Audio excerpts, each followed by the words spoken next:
আমি নিজেও জানি না, সকালবেলার থেকে আমি পার্টি অফিসে আসিনি, এখন এসে শুনলাম। আর যদি ঝামেলা হইতো কালকেই হতো।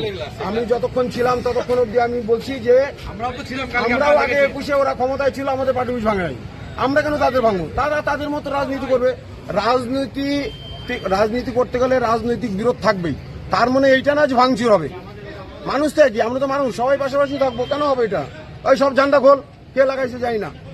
এবং আমি এইটা বলতে পারি দায়িত্ব সহকারে, আমাদের কোনো একটি বিজেপি কার্যকর্তা সেটা করে নাই। আমাকে বলতে দাও, তুমি বলে দাও। আমি বলছি তো যে আমাদের ভারতীয় জনতা পার্টি এই বিশ্বাসী না যে কোনো মারপিট দাঙ্গা। তারা সুষ্ঠুভাবে এই নির্বাচনের পরেও আপনারা দেখছেন, এই নির্বাচনে এখনও দলের লোক নিজেরাই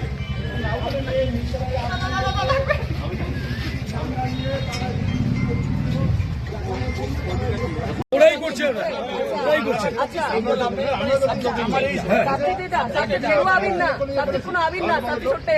যেটা করা হয়েছে সেটাকে বলুন না, আমাদের কেউ করেনি।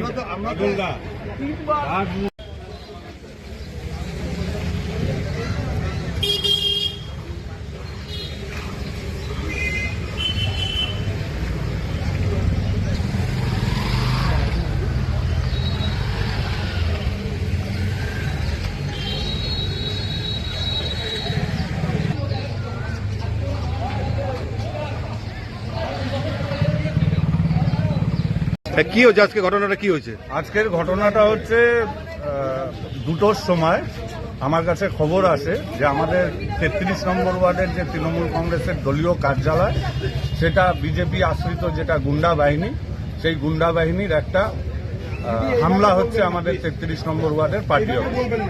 তো সেই জায়গায় দাঁড়িয়ে আজকে আপনারা দেখুন যে গতকাল ইলেকশন হয়েছে, গতকাল ইলেকশনের পরে এখনো অব্দি গভর্নমেন্ট ফাউন্ড হয়নি, তার মধ্যেই বাংলার মানুষের কি অবস্থা, কি পরিণতি।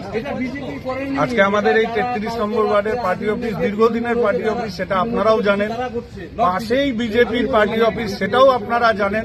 15 বছর তো দল ক্ষমতায় আমাদের ছিল, কোনোদিন ওই পার্টি অফিসে কোনো জায়গায় কারোর উপরে কোনো একটা পার্টি অফিসে বিজেপির ফ্ল্যাগ ছিল, তারপরে বিজেপির লোকজনরা আসলো, এসে কি বললেন, কি জানালেন? তারা জানালেন এখন যে তাদের অজান্তে এটা হয়েছে, কারা করছে কি করছে তারা জানে না। তো এবার যারা বিজেপির থেকে এসছে তারা যখন এই কথা বলছে, তাহলে বিজেপির ঝান্ডা নিয়ে ঘুরছে কারা?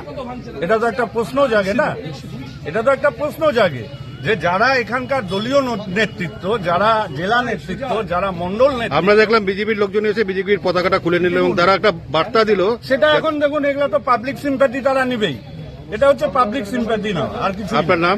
আমার কি হয়েছে? ঘটনা হয়েছে যে আমার কাছে আধা ঘন্টা আগে ফোন আসলো যে এরকম আমাদের পার্টি অফিসের পাশে যে তৃণমূলের পার্টি অফিসে দীর্ঘদিন ধরে আমরা কিন্তু 15 বছর ধরে আমরা কিন্তু সবাই একসাথেই থাকতাম, কিন্তু হঠাৎ করে আজকে কারা এসে এরকম ভাবে মানে ঢুকে ভাঙচুর করে, জানি না, এটা হয়তো যারা রাতারাতি রং পাটলে মানে আবির মেখে বিজেপি হয়ে গেছে তারাও করতে পারে, কিন্তু আমরা এটার কোন রকম ভাবে এটার পক্ষে আমরা না। কারণ মানুষ আজকে, পশ্চিমবঙ্গের মানুষ যেভাবে আজকে আমাদেরকে আশীর্বাদ করেছে, যেভাবে আমাদের ভোট দিয়েছে, আমরা কিন্তু শ্যামাপ্রসাদ মুখার্জির বিজেপি কিন্তু এই বিজেপি না।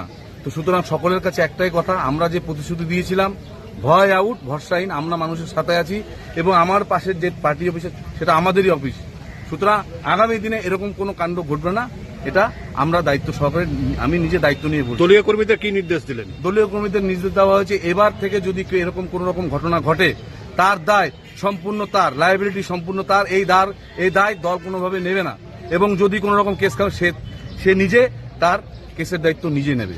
গতকালকেও এনজিপি স্টেশন চত্বরে পার্টি অফিস ভাঙচুর হয়েছে, অম্বিকানগরে হয়েছে, সেই ব্যাপারে আমাদের গতকাল রাতে একটা উৎসবের আনন্দ ছিল, কিন্তু আজকে আমাদের মধ্যে একটা নিজেদের মধ্যে বৈঠক হয়েছে এবং এটা আমাদের উপরে যে সংঘ আছে, সংঘ নেতৃত্ব খুব কড়াভাবে দেখছেন এবং এই বার্তাটা আমরা যতটা সম্ভব তাড়াতাড়ি নিচে অবধি পৌঁছাবো যে আমরা যেটা চিন্তা করেছিলাম সুশাসন এবং সোনার বাংলা সেনা প্রশাসন, সেই বাংলায় গড়া হবে।